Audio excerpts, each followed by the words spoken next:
In the quiet, dusty town of Briarwood, lived a woman named Martha. She was the kind of person you noticed but didn't really see. If you walked past her on the sidewalk, you might nod a polite hello, but you wouldn't stop to chat. She kept to herself, mostly. Martha worked as a seamstress in a small shop on the corner of Main Street, hemming pants and fixing zippers for the locals. Her hands were rough and her fingers were often pricked with tiny needle holes, but she never complained. She had a gentle way about her, a softness that made people feel comfortable leaving their torn clothes in her care. But Martha had a secret life that very few people knew about. It wasn't a scandalous secret, and it wasn't anything illegal. It was just something private, something she kept locked away inside her heart. Every Sunday, Martha went to the old stone church on the hill. She sat at the large organ in the back corner, hidden behind a wooden screen. She played the hymns. She played Amazing Grace and How Great Thou Art. She played them simply, without any fancy flourishes or loud volume. The congregation liked it that way. They wanted the music to be in the background, something to hum along to while they thought about their lunches or their afternoon naps. Martha was happy to be the background. She was just the organist, the invisible woman who made the Sundays feel peaceful. However, the real Martha didn't live in that church. The real Martha came alive the moment she locked the front door of her small, yellow house at the end of her workday. She would walk through her kitchen, past the pile of mending waiting on the table, and straight into her living room. There, in the corner, stood a piano. It wasn't a fancy, shiny grand piano like the ones you see in concert halls. It was an upright piano, old and battered. The wood was scratched, and some of the keys were yellowed with age. It had belonged to her mother, and it was the most expensive thing Martha owned. Martha would sit down on the creaky bench and let out a long breath. The air in the room always seemed to change when she sat there. It felt heavier, charged with electricity. She would rest her fingers on the cold ivory keys, and for a moment, she would just sit still. She wasn't Martha the seamstress anymore. She wasn't Martha the quiet church lady. She was a musician. When she started to play, the music that came out was nothing like the slow hymns she played on Sundays. Her fingers would fly across the keys, pressing down with a strength that seemed impossible for her small frame. The music was fast and loud, then soft and whispery. She played songs by composers with long, difficult names: Chopin, Rachmaninoff, Beethoven. She played complicated pieces that had dozens of notes flying at the same time. She practiced every single evening. Sometimes she would play until her hands hurt and her wrists ached.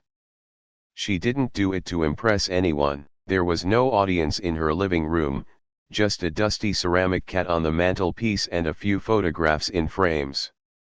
She played because she had to. It was like a hunger inside her. Martha hadn't always been a seamstress in a small town. Many years ago, when she was just a teenager, she had been a student at a famous music school in the city. She had been talented. Her teachers had told her she had a gift, that she could become a great pianist if she worked hard enough. She had dreamed of playing in big halls, of wearing long dresses and bowing to thundering applause. But life has a way of changing plans. Her father got sick, and the money for tuition dried up. Her mother needed help at home. Martha had to make a choice. She could chase her dream and leave her family struggling, or she could come home and help. She chose her family. She packed her bags, left the music school, and moved back to Briarwood. She never blamed her family, and she never regretted taking care of them. But she did bury her dream. She buried it deep down, where no one could see it, and she built a quiet life on top of it. Over the years, the town forgot that she had ever left. They just knew her as Martha, the nice lady who fixed their clothes.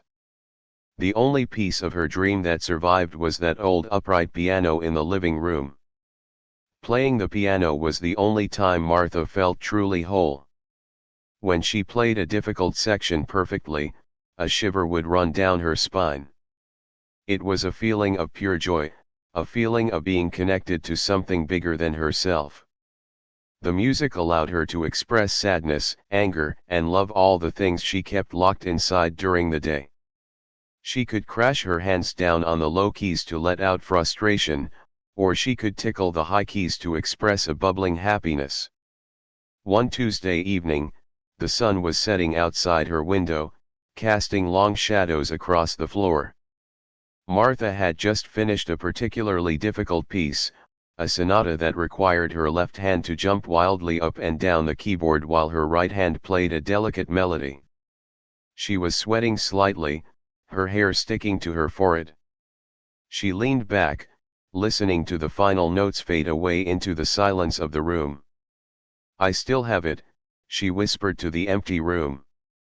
She stood up and walked over to the window, looking out at the quiet street.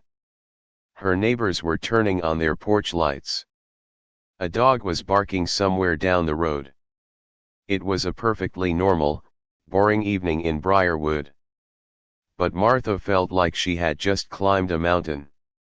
She thought about the upcoming town talent show. The church choir was going to perform, and the director, a man named Mr. Sterling, had asked her to accompany them on the piano. Martha had agreed, even though she didn't like Mr. Sterling very much. He was a loud man who always wore suits that were a little too shiny, and he liked to hear his own voice more than he liked music. He had given her a stack of simple sheet music, songs that a child could play. He had told her to keep it simple, to not show off. "Just play the chords, Martha," he had said, waving his hand dismissively. "Don't try to add any of your own flair. We don't want to distract from the choir." Martha had nodded and taken the papers. She didn't argue. She was used to being told to be quiet, to be small. But as she stood by her window that evening, looking at her reflection in the glass, she felt a tiny spark of something. It wasn't anger, exactly. It was just a feeling that she was more than just the background music. She knew what her hands could do. She knew the power that lived in her fingertips. She walked back to the piano and sat down again. She didn't play the choir music. Instead, she opened a book of complex, heavy music. She placed her hands on the keys and closed her eyes. The music started slowly, a deep rumble that shook the floorboards. It was a sound that demanded attention. It was a sound that said, "I am here." For an hour, Martha played, filling her little house with sound that was too big for the walls to hold. It was her secret rebellion, her private way of saying that she mattered. The neighbors walking by on the sidewalk might have heard the faint noise drifting through the glass. They might have wondered what that noise was, thinking it was the radio or a CD. They never guessed that it was Martha, the quiet seamstress, pouring her soul into the keys. She played until the street lights were fully on and the room was dark. Then, she gently closed the piano lid. The click of the lid shutting sounded final in the quiet house. She wiped her hands on a rag and headed to the kitchen to make dinner. The music was locked away again for the night, hidden inside the wood and wires of the old piano. But the echo of it remained in Martha's heart. She knew that someday, somehow, the music would have to come out. She just didn't know that the time was coming much sooner than she thought. The days leading up to the big community showcase were busy for everyone in town. The event was known as the Briarwood Arts Gala, and it was the kind of thing people talked about for months. It was held in the large, brick town hall, a building that usually hosted town meetings and voting booths. But for one weekend a year, it was transformed. The floors were polished, the stage curtains were steamed, and the bright lights were dusted off. This year, the church choir was the main act, and Mr. Sterling was determined to make it the best performance in the town's history. Mr. Sterling was not just the choir director, he was a man who liked to be in charge. He wore expensive suits that smelled of dry cleaning chemicals and always carried a baton in his hand, tapping it rhythmically against his leg even when no one was singing. He treated the choir members like soldiers in his army, barking orders about posture and breathing. Martha attended every rehearsal. She had agreed to play the piano for them, even though the music Mr. Sterling gave her was boring. It was just simple chords, background noise to support the singers. She sat at the large grand piano on the stage, playing her parts perfectly while keeping her head down. She tried to make herself invisible, merging with the shiny black wood of the instrument. The week of the gala, the rehearsals moved to the town hall itself. The acoustics in the hall were different from the church. The sound echoed more, and the stage felt much bigger. There were about 40 people in the choir, plus a few helpers setting up lights and decorations in the back. The atmosphere was tense. Everyone wanted to do a good job. It was a Tuesday evening, just 3 days before the show. The air in the hall was stale and warm. Mr. Sterling had been working them hard for 2 hours. People were tired. The altos were missing their notes, and the tenors were complaining about standing for so long.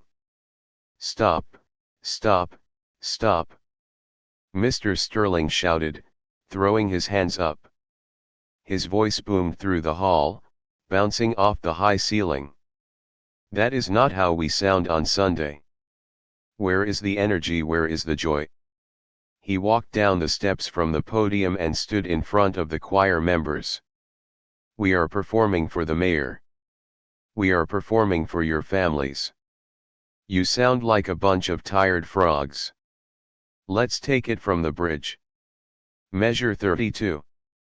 And Martha," he said, turning his sharp gaze toward the piano, "please try to keep a steady tempo this time. You are dragging us down."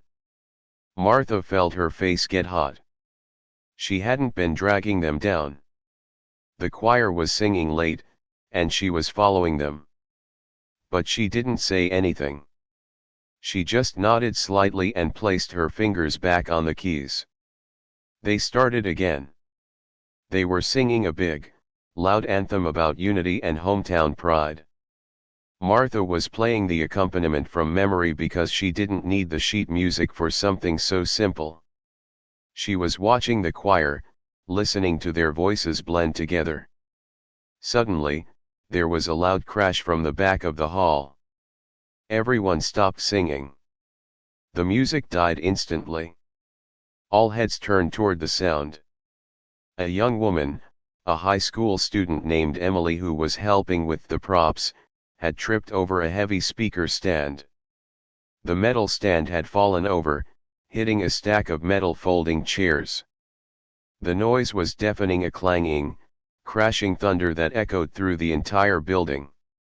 Emily was unhurt, but she looked terrified. She quickly tried to stand the stand back up, her face bright red with embarrassment.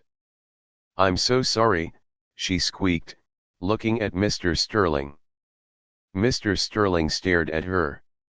He narrowed his eyes. It seemed like he was looking for a reason to explode, and this accident gave it to him. He marched across the stage, his shoes clicking loudly on the wooden floorboards. But he didn't yell at Emily. Instead, he turned on his heel and walked straight to the piano. "That," Mr. Sterling said, pointing a finger at Martha, "is exactly the kind of chaos we get when we don't have professional leadership." The room went dead silent. You could hear a pin drop. Emily froze by the chairs. The choir members looked at each other in confusion. They were all looking at Mr. Sterling, and he was looking at Martha. "What are you talking about?" Martha asked softly. Her hands were still resting on the keys. "It was an accident. The stand fell over." "No, no, no," Mr. Sterling said, shaking his head. He laughed, a short, mocking sound. "I'm not talking about the stand. I'm talking about the atmosphere. You see, when the piano player has no idea what she is doing, it makes everyone nervous. It creates tension. The stagehands trip. The singers lose their pitch. It all starts with the foundation." He turned to address the entire room, raising his voice so everyone could hear his lesson. "Martha, I know you mean well. But you are a seamstress. You fix clothes. You are not a musician. You play the organ in church because the old ladies like it soft and slow. But this is a real stage. Real music." Martha felt like the air had been knocked out of her lungs. She sat frozen on the bench.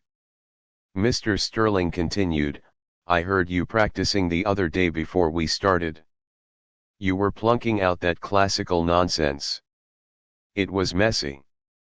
It was loud. It had no feeling. Just like a sewing machine going up and down. Stitch, stitch, stitch. That is how you play, Martha. You are functional, I suppose. You can hit the right notes most of the time. But there is no soul there. You are killing the music with your mechanical hands."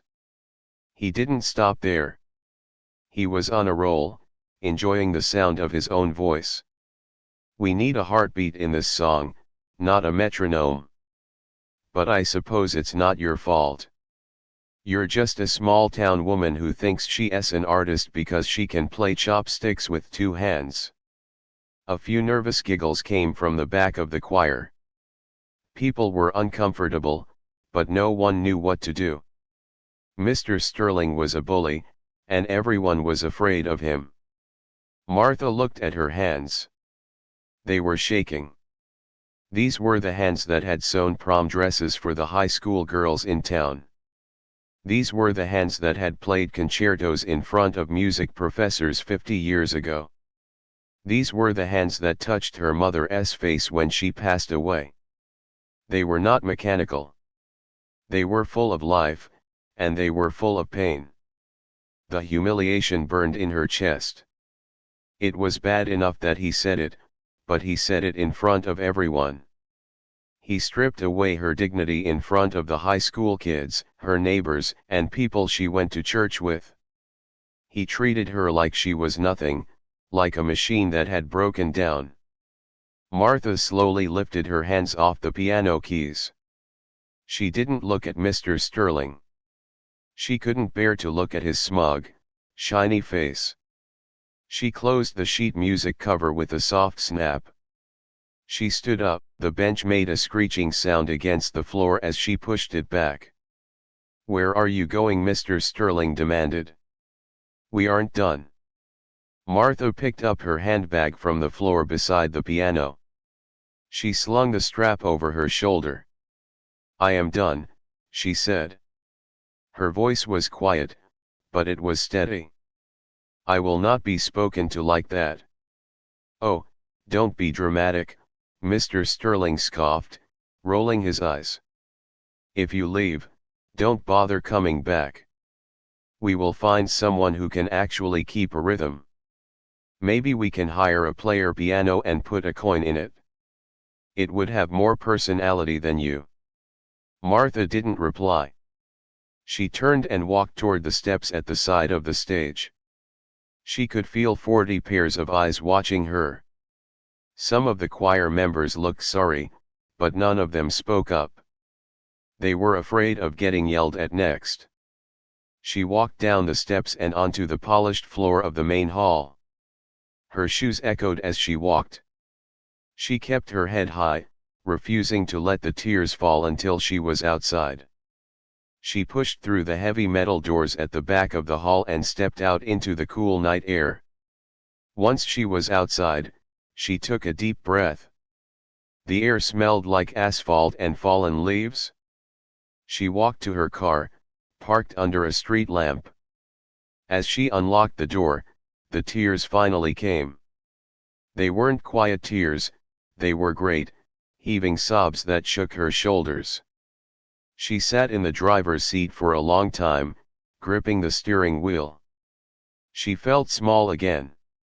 She felt like the girl who had to leave music school because she ran out of money. She felt like the town joke. "You're just a seamstress," she whispered to herself, mimicking Mr. Sterling's cruel voice. "You are just a machine." But as she sat there, crying in the dark, she looked out the window toward the passenger seat. Her bag of sheet music was there. Next to it was an old, worn notebook full of songs she had written down by hand over the years, songs she knew she could play, songs that were impossible, songs that were full of fire. Mr. Sterling had told her she had no soul. He had told her she was mechanical. Martha wiped her eyes with the back of her hand. She turned the key in the ignition and the engine roared to life. She put the car in gear. She was going home. But she wasn't going to hide. Not this time. A spark of anger, hot and bright, was starting to burn inside her chest. It was the kind of anger that doesn't destroy you, it makes you strong. She didn't know what she was going to do yet, but she knew one thing for sure: Martha was not done playing. The next 3 days were the longest Martha had experienced in years. After the incident at the town hall, she did something completely out of character. She turned off her phone. She didn't want to hear the apologies from the choir members, and she certainly didn't want to hear any more lectures from Mr. Sterling. She just wanted to be alone with her thoughts. She stayed home from the shop. She put a sign in the window that said "closed due to family emergency," which wasn't exactly a lie. Her family was her music, and right now, her music was in crisis. She spent her days sitting in her armchair, staring out the window at the street, watching the leaves blow across the sidewalk. The hours ticked by slowly, marked only by the chiming of the old clock on the wall. Every time she closed her eyes, she heard Mr. Sterling's voice. Mechanical. No soul. Just a sewing machine. The words felt like physical weight sitting on her chest.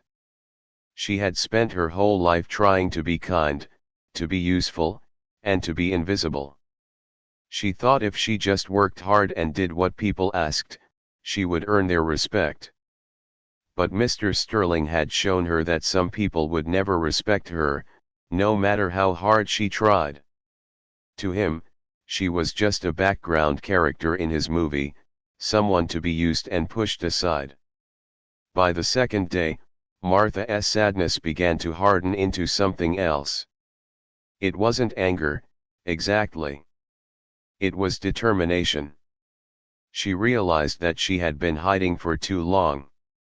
She had let her fear of being judged stop her from sharing the talent she had worked so hard to develop.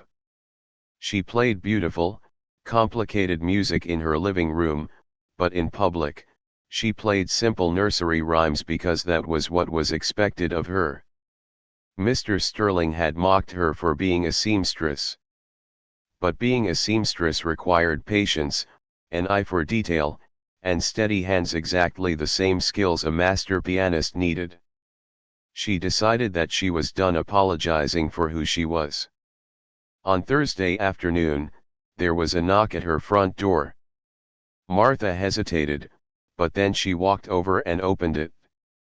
Standing there was Mrs. Gable, the oldest member of the choir and one of Martha's oldest friends. Mrs. Gable looked worried. She was holding a foil-covered casserole. "Martha, dear," Mrs. Gable said, her voice trembling. I came to check on you. We haven't seen you at the shop. And, well, everyone is talking about what happened at the rehearsal. Martha stepped aside to let her in. She couldn't stay angry at Mrs. Gable. They sat at the small kitchen table, and Mrs. Gable bustled about making tea. It was terrible, Mrs. Gable said, shaking her head as she poured the hot water. The way he spoke to you. It was cruel. Everyone felt terrible, but nobody knew what to say. He was like a storm cloud. Martha sighed. It's all right, Mrs. Gable. I'm just glad I didn't make a scene. But you left, Mrs. Gable said gently. And now, well, Mr. Sterling is in a panic. You know that fancy pianist he hired from the city to replace you, the one with the expensive suit? Martha nodded. I remember him mentioning it. He cancelled this morning, Mrs. Gable whispered, leaning in like she was sharing a secret. He got a better gig at a hotel in the city. So now, the gala is in 2 days, and Mr. Sterling has no one to play the piano. The choir can't sing a cappella for the whole show, they aren't strong enough. Martha looked at her friend. And he is desperate, Mrs. Gable said. He called me this morning. He asked me to come over and beg you to come back. He said he doesn't care if you are mechanical, he just needs someone to hit the notes. A small smile tugged at the corner of Martha's mouth, but it wasn't a happy smile. It was a dangerous smile. He wants me back. He does, Mrs. Gable said. Martha, I know he hurt you. I would understand if you said no. But the choir, the kids have been practicing for months. It would mean a lot to them if we had music. Martha looked out the kitchen window at the old upright piano sitting in the living room. The sunlight was hitting the keys, making them glow. I will come back, Martha said slowly. But I am not coming back to play Mr. Sterling's simple songs. And I am not coming back to be invisible. Mrs. Gable looked confused, but she didn't ask questions. She just reached out and patted Martha's hand. I will tell him. Oh, thank you, Martha. After Mrs. Gable left, Martha stood up. She walked into the living room and opened the piano bench. She dug through the piles of sheet music until she found what she was looking for. It wasn't a hymn book. It was a thick, heavy book of classical masterpieces. She pulled out a piece of music by Franz Liszt. It was a transcription of a famous violin piece, adapted for the piano. It was fast, loud, and incredibly difficult. It required the pianist to have total control over the instrument. It had moments of delicate whispering and moments of thunderous crashing. It was a piece that demanded you look at it. You couldn't ignore it. You couldn't hum over it. Martha sat down. She hadn't played this piece in 10 years. Her fingers felt stiff as she looked at the thousands of black notes on the page. Doubt crept into her mind. Who do you think you are? A voice whispered. You're just an old lady who plays for fun. She pushed the voice away. She thought about Mr. Sterling's shiny suit and his sneering face. She thought about being called a machine. A machine, she whispered. Fine. I'll show him a machine. She placed her hands on the keys. She started slowly, playing just the first few bars. Her fingers stumbled. The timing was off. She growled in frustration and stopped. She took a deep breath, closed her eyes, and visualized the music. She started again. This time, she didn't worry about the notes. She let her muscle memory take over. For the next 6 hours, Martha practiced. She forgot about dinner. She forgot about her aching back. She played until her fingers were bleeding slightly at the tips. She practiced the fast sections over and over, pounding the keys until her wrists burned. She worked on the soft sections, trying to make the piano sing like a human voice. The house filled with the sound of her struggle. It wasn't perfect yet, but it was getting there. Every time she made a mistake, she didn't stop. She kept going, forcing her hands to adapt. She was pushing her body to its limit, just like she used to do when she was young. Night fell. The street lights outside flickered on. Martha finally stopped. She was exhausted. Her entire body was trembling with fatigue. But as she sat there in the dark, her hands hovering over the keys, she felt something she hadn't felt in a long time. She felt powerful. She looked at the music on the stand. The notes were no longer just ink on paper, they were weapons. They were her defense. Mr. Sterling expected her to come back with her tail between her legs, apologizing, agreeing to play the easy background music. He expected her to be the sweet, quiet seamstress who just wanted to help. He was going to be very wrong. Martha closed the piano lid gently. She stood up and walked to the bathroom to wash her face. She looked at herself in the mirror. Her eyes were tired, but they were bright. There was a fire in them that hadn't been there for years. She went to bed that night, but she didn't sleep well. Her mind was racing, going over the tricky sections of the song.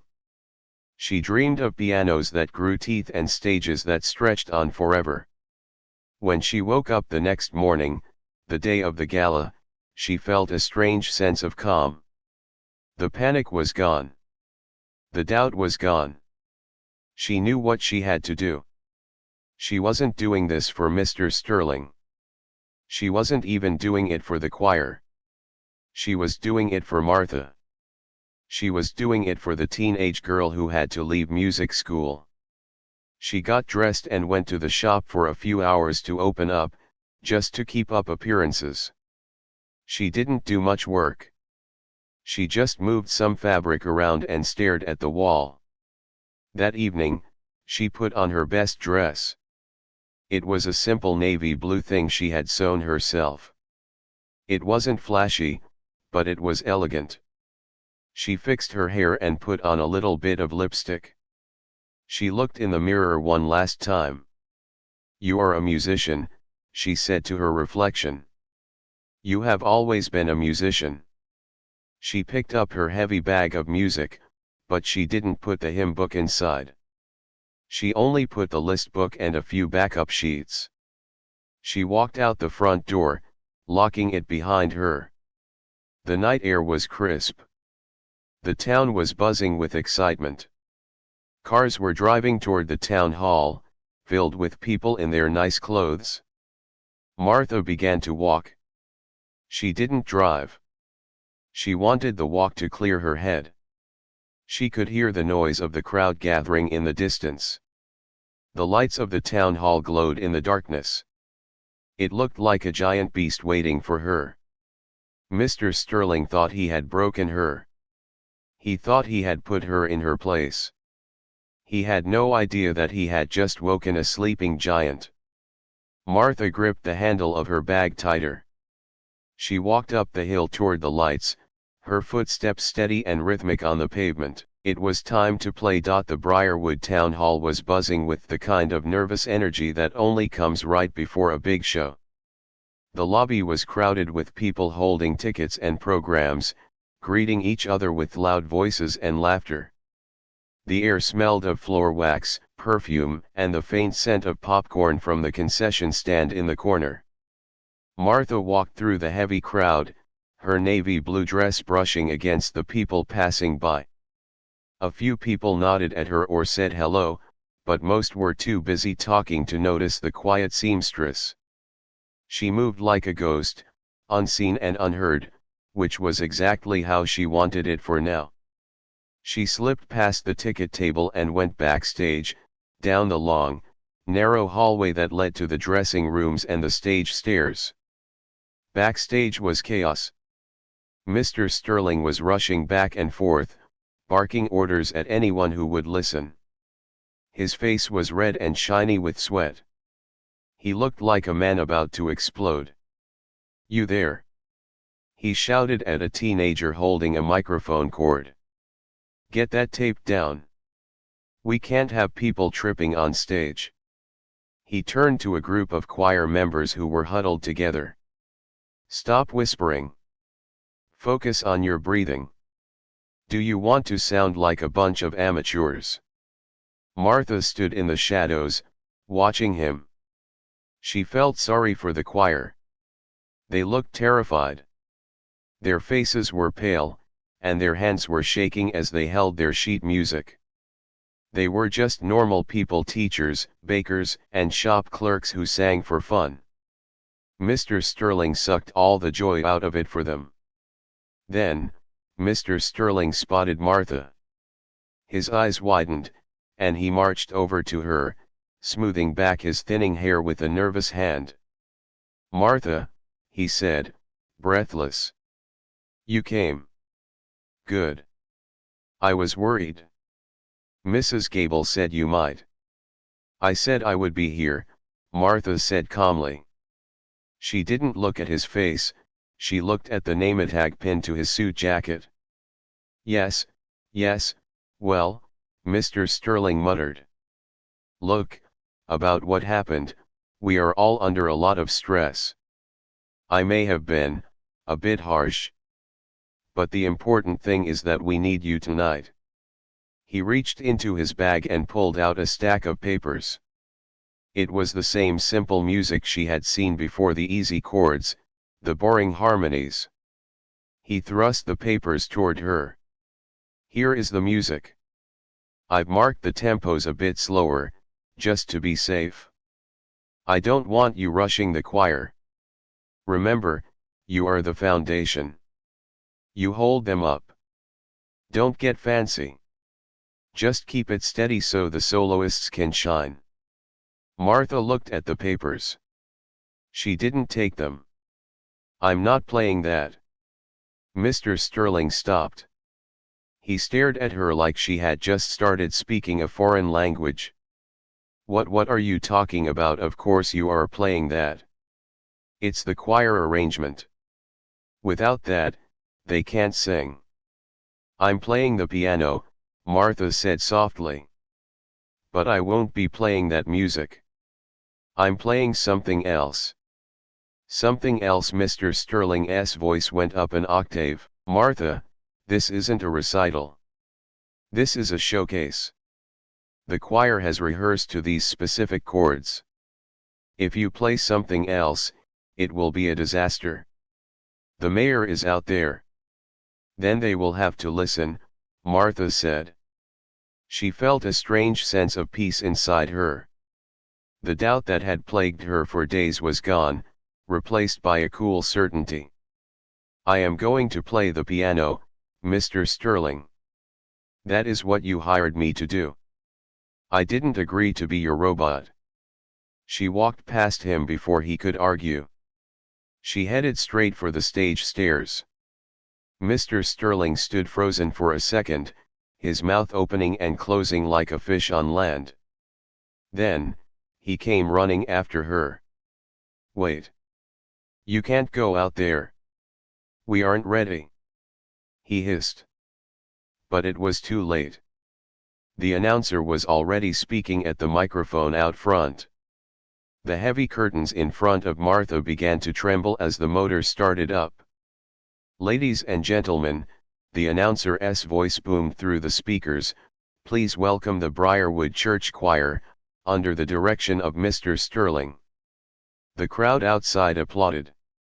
Martha stepped out from behind the curtain and into the bright lights. The applause was polite but loud. She saw rows and rows of faces looking at the stage. She saw her neighbors, people she had sewn clothes for, people she bought groceries from. They were all smiling, waiting to be entertained. The grand piano sat in the center of the stage, gleaming under the spotlights. It was much bigger than her old upright at home. It looked majestic and intimidating. Martha walked across the stage. She didn't scurry like she usually did.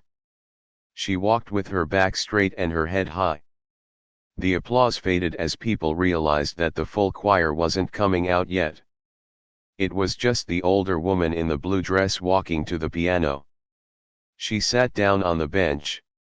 It was plush and comfortable. She reached into her bag and pulled out her book of music. She opened it to the page she had marked and placed it on the rack. It wasn't the hymn book. It was the thick book of masterpieces. Mr. Sterling was standing in the wings, just off stage. She could see him out of the corner of her eye. He was making frantic cutting motions with his hands, signaling for her to stop. He was mouthing the words, "Wait for the choir." Martha ignored him. She adjusted the bench, moving it slightly closer to the keys. She flexed her fingers, feeling the stretch in her tendons. She took a deep breath, inhaling the scent of the polished wood and the dust of the stage lights. The choir members were peeking through the curtain, confused. They were waiting for her to play their starting note so they could march out and begin their song. But Martha didn't play their starting note. The stage was completely silent. The crowd was quiet, waiting. Mr. Sterling was practically vibrating with anxiety. Martha looked down at the keys. The black and white ivory stared back at her. She thought about her mother. She thought about the music school she had to leave. She thought about Mr. Sterling calling her a sewing machine. She thought about the years of hiding her talent. She lifted her hands. She didn't start slow. She didn't play a gentle introduction. She brought her hands down hard on the keys, striking the first chords with the force of a thunderclap. The sound that exploded from the piano was massive. It filled the entire town hall instantly. The low notes rumbled through the floorboards, shaking the shoes of the people in the front row. The high notes cut through the air like a knife. The audience gasped. It was a collective sound of shock. No one expected that kind of power to come from the quiet seamstress. Mr. Sterling threw his hands up in the air and walked away, disappearing into the darkness of the wings. He knew he had lost control. Martha didn't care. She didn't look at the audience, and she didn't look at the choir. She looked only at the music. Her fingers began to fly. The piece she had chosen began with a rush of fast notes, a cascading waterfall of sound that seemed impossible for two hands to create. She played with a machine-like precision, yes, but it was a machine of beauty, not a machine of boredom. Every note was clear, every rhythm sharp. The music was urgent and demanding. It was a story of struggle and triumph. She saw a young boy in the front row, maybe 10 years old, his eyes wide as saucers, his mouth hanging open. He was looking at her hands. They were a blur of motion. For the first time in her life, Martha wasn't in the background. She was the main event. The spotlight wasn't just on the piano, it was on her. The music was pouring out of her, a wave of sound that washed away the doubts, the insults, and the years of silence. She was no longer Martha the seamstress. She was Martha the pianist. And the world was finally listening. The music did not just fill the room, it seemed to take the room hostage. The sound that came from the grand piano was so huge, so commanding, that it felt like the air itself had changed pressure. The complex, rushing notes of the masterpiece Martha had chosen filled every corner of the town hall, bouncing off the high ceiling and the brick walls. The audience, who had been chatting and rustling their programs just seconds before, was struck absolutely silent. It was the kind of silence that happens when something completely unexpected occurs. People stopped chewing their popcorn. They stopped whispering to their neighbors. They just stared. Hundreds of pairs of eyes were fixed on the stage, not out of politeness, but out of total shock. They were looking at Martha. But in that moment, it felt like they were looking at a stranger. This was not the shy woman who hemmed their pants or sat quietly in the back of the church. This woman was a force of nature. Her posture was rigid and strong, her shoulders back, her head held high, and her hands were moving so fast they looked like a blur. Martha was lost in the music. She couldn't see the audience anymore. The bright stage lights had blinded her to the crowd, turning them into a dark, faceless void. All she could see was the black and white keys and the yellowed paper of her music. She felt like she was flying. The difficult runs, the sections where she had to jump her left hand great distances, the moments where she had to strike the keys with incredible force, it all felt effortless now. The hours of bleeding fingers and aching wrists had paid off. The piano was an extension of her arms. She remembered Mr. Sterling's cruel words. Mechanical. No soul. She poured every ounce of her feeling into the instrument.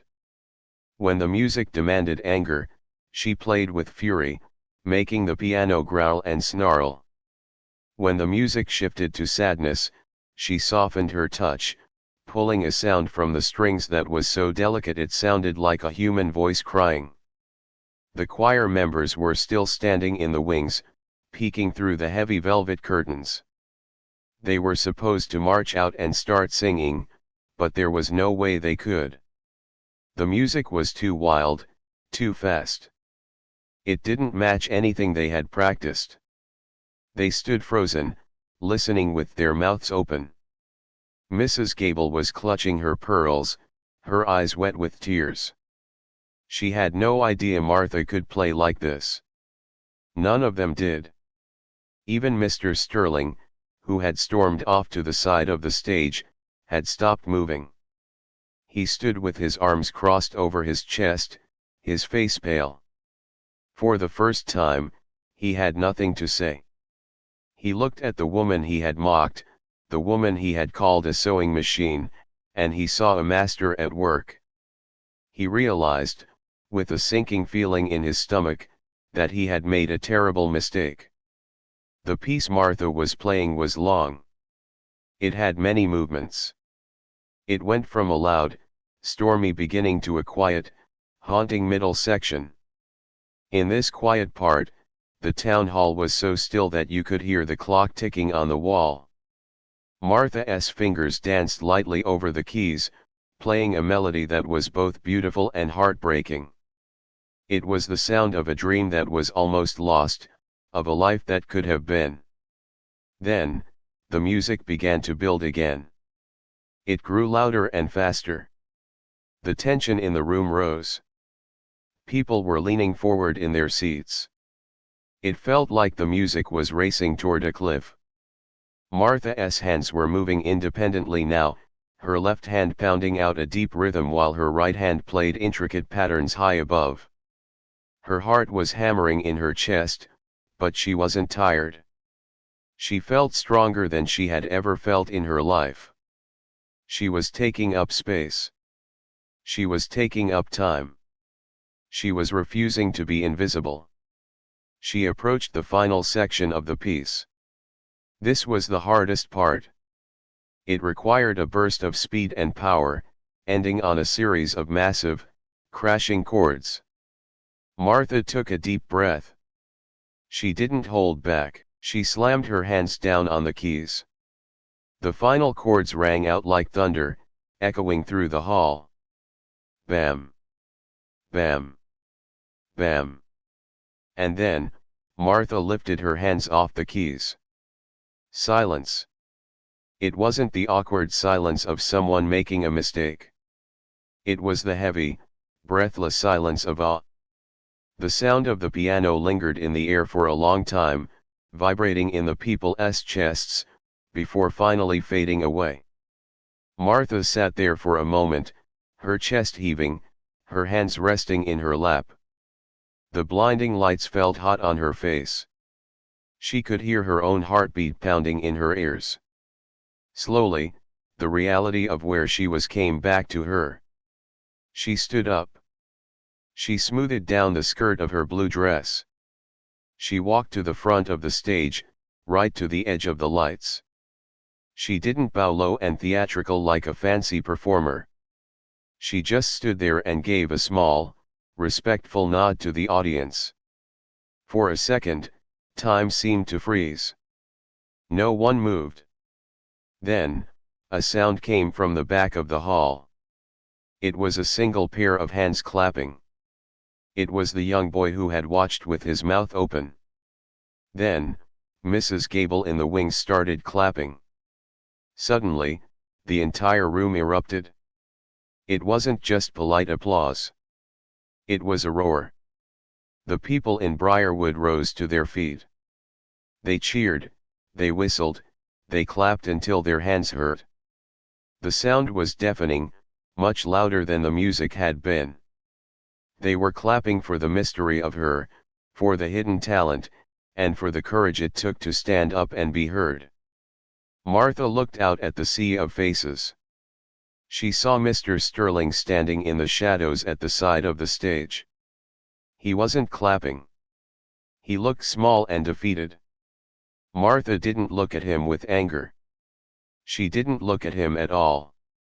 He didn't matter anymore. He was just a noise in the background of her life. She looked at her neighbors, the people she had known for years. They were looking at her differently now. They weren't seeing the seamstress or the church helper. They were seeing Martha. They were seeing a woman with depth, a woman with a story, a woman who had surprised them all. Martha felt a tears prick at the corners of her eyes, but she didn't wipe them away. She let them shine.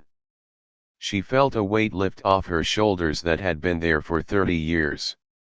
She wasn't hiding anymore.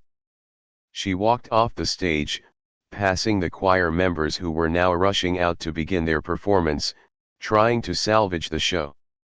They smiled at her, wide, genuine smiles. Some of them patted her on the back as she walked by.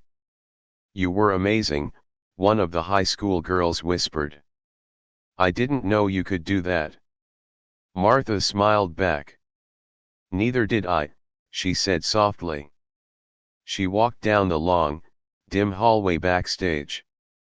She didn't go to the dressing room to wait for her cue to play the simple background music. She didn't need to play it anymore.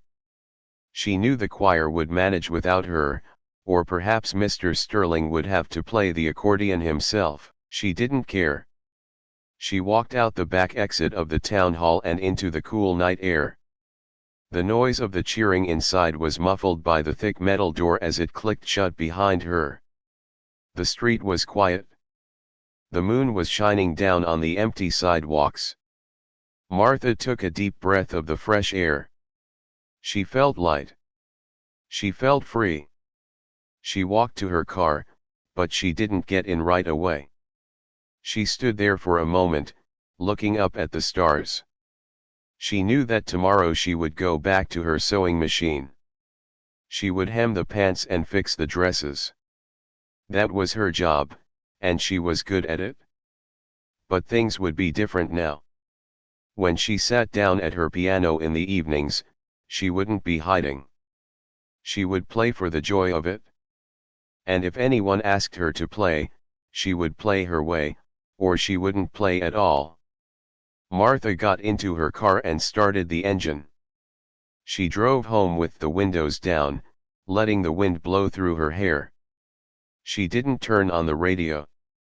She just listened to the hum of the engine and the sound of her own heart beating a steady, happy rhythm. She had silenced the room with her music, but more importantly, she had silenced the doubt inside herself. And as she pulled into her driveway, under the glow of her yellow porch light, Martha knew she was no longer just a seamstress who played a little piano. She was a musician. And she would never be invisible again.